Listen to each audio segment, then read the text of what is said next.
Yo bitch! What's going on everybody, this is Craig here. I've got some generic, boring Black Ops 2 gameplay commentary. It's especially boring since we're playing on Turbine and I probably had to speed up, I don't know, good 2 minutes or so of gameplay because this map is just stupidly big. Which I guess kind of the topic that I wanted to talk about is general Black Ops 2 positives and negatives, since I haven't really done anything about Black Ops 2 yet. And I figured, you know, good place to start off instead of going on about other things, but and again, there's not really much to talk about in Call of Duty gameplay anymore. It's just like, you know, how good or bad the game is. Not really a fan of, you know, the old gaming logs, vlogs, whatever the hell you want to call them, since, you know, what has it got to do with Call of Duty? But anyway, that's had that discussion before, you know, flogging a dead horse, scraping the bottom of the barrel, all that stuff. So anyway, Black Ops 2, she's just looking back at this footage, like, first things first, this is from theatre mode, and the theatre mode in this game is, I don't know, it's like, it's just, why can they not make it like the Halo one where, you know, it's smooth, you know, they've cut out the kill cams on this one, at least they brought back some of the stuff that they, for some reason, took out of the Modern Warfare 3 one, that you couldn't view other people in first person, and there was a few other things, I can't quite remember them off the top of my head, but yeah, Modern Warfare 3 ones was even worse. But yeah, it's really sort of choppy and a bit glitchy and stuff like that, and also, and the annoying thing is when you get a good gameplay, and lo and behold, that one time, you know, it decides it doesn't want to work. Every other game, you know, you'll get loads of bad games in a row, and then you'll get, you know, a really good game, and yeah, it won't save it because, I don't know, host migration or something, which is a good segue on to another bad point with this game, which is the connection. And I've just got to say, like, it is the worst that I've seen in any COD game. Like, I don't know, people say, you know, oh, your connection isn't that big of a problem, you know, you're just looking for excuses, but no, it is really bad. I mean, I play with my friend who lives in America sometimes, so obviously, you know, it's going to be bad. But it feels like that, like, a lot of the time. It feels like you're playing on a 2-bar a lot of the time, even though you're playing on a 4-bar. Like, you'll run up to someone, and I'll use shotguns a lot, and you'll hit someone, you know, point blank, square in the chest, and then they won't die. You look at the kill cam, and they've been, like, barely damaged / not damaged at all, and it's like, well, no, because on my screen I clearly shot him. And then there's, like, the other ones where, you know, the enemy will be, like, running at you, shoot you, and then on their screen they've gone pro and stuff like that. And it's like, no, that didn't happen on my screen.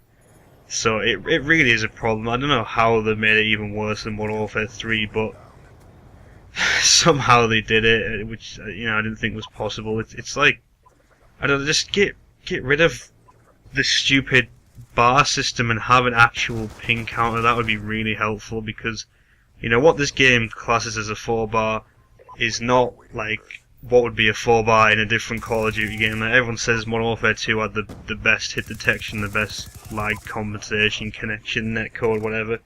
You know, I'd be inclined to agree. So, like, the differences between the two games, you know, what they think is a 4-bar or whatever, you know, it's a big difference. And I don't know, is it because of theatre mode and all this stuff that they keep adding to the game, COD Elite, combat record, shit like that? I don't know. But if it is, you know, just get rid of it all. I'd rather the game played well and, you know, all this other bells and whistles that it's putting on. It's just a waste of time. What else have we got?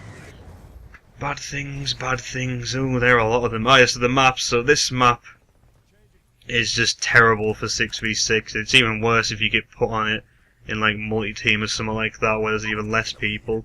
Like I say, I've had to speed up good, like, 2 minutes or so of this game because it's just me walking around looking for people. What other maps are there that I actually like on this game? I think there's Slums, which is a decent map, and there was another one that I can't really remember. Hijack's alright just because I like shotguns, but then again, that for free-for-all and multi-team, in my opinion, is absolutely horrendous. And then, you know, some other bad maps, you've got Carrier, that map is terrible. You've got this map, which is just bad. No, I mean, like, the layout of the map, it could be good or all, but it's just so big, it's just ruins it. And then you've got Yemen, which I'd probably go out on a limb and say is the worst map in any Call of Duty game. Worse than Wasteland, worse than State. That's a fucking terrible map. Modern Warfare 2 had a lot of bad maps actually, in my opinion.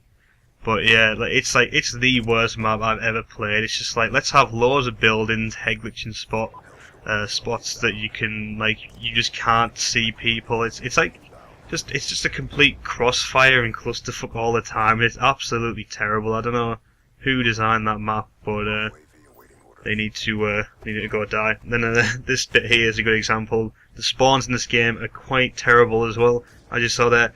I ran up the hill, checked around for a guy, looked back, he wasn't there, turned away, guy's there. I mean, this map, like, especially, you know, it's a huge map. Spawn them anywhere else, and it's not domination or something, so, you know, it's not like they have fixed spawns.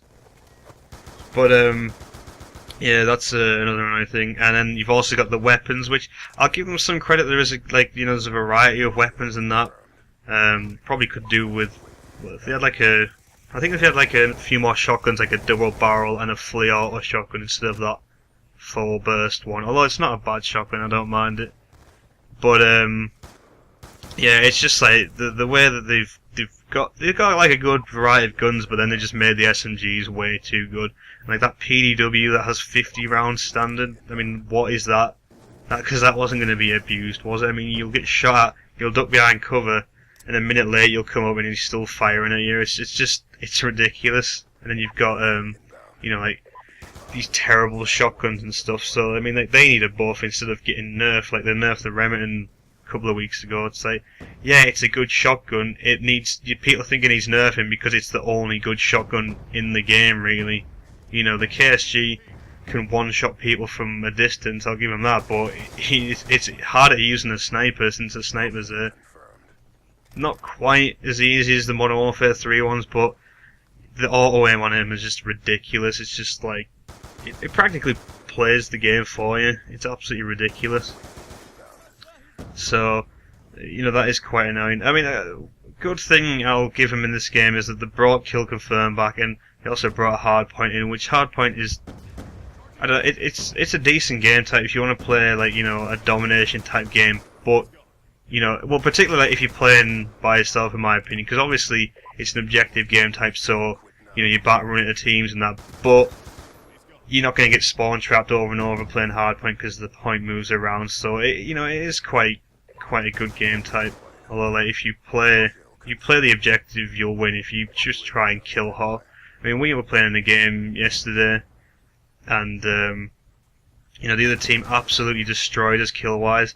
But we were down for most of the game, and me and my friend got dropped in late, and we turned it around and we won by about 30 points just because the other team were just like, nah, we'll just kill you and won't really bother with the objectives. So keep that in mind if you want to play a hard point. And then yeah, another bad thing I would say is just these kill streaks are kind of ridiculous. I mean, this Hellfire is, or Hellstorm, whatever, is pretty ridiculous. It's like, you know, 5 predators at once. That's a good idea. And that death there is just a classic COD death, because I was like, oh, should I reload? No, I don't have time. Then I run out and there's a guy there and I could have reloaded in time. And one last thing quickly, as you can see, the score limit went up to 79, which is nowhere near the ending score limit of 100. I don't know why TDM is capped at 75, and yet Kill Confirmed, which takes longer because you have to kill the people and then get the tags, and you can get the tags denied, is up to 100. Surely it should be the other way around, because 75 kills in Kill Confirmed, then the games normally take like, I don't know, 7 minutes or something. Now they're taking like 12 minutes, so yeah, kind of annoying, but that's all I've got to say for now. I'm probably going to have another rant video, whatever you want to call it, sooner or later. So yeah, thanks for watching, hope you enjoyed, and see you on the next video.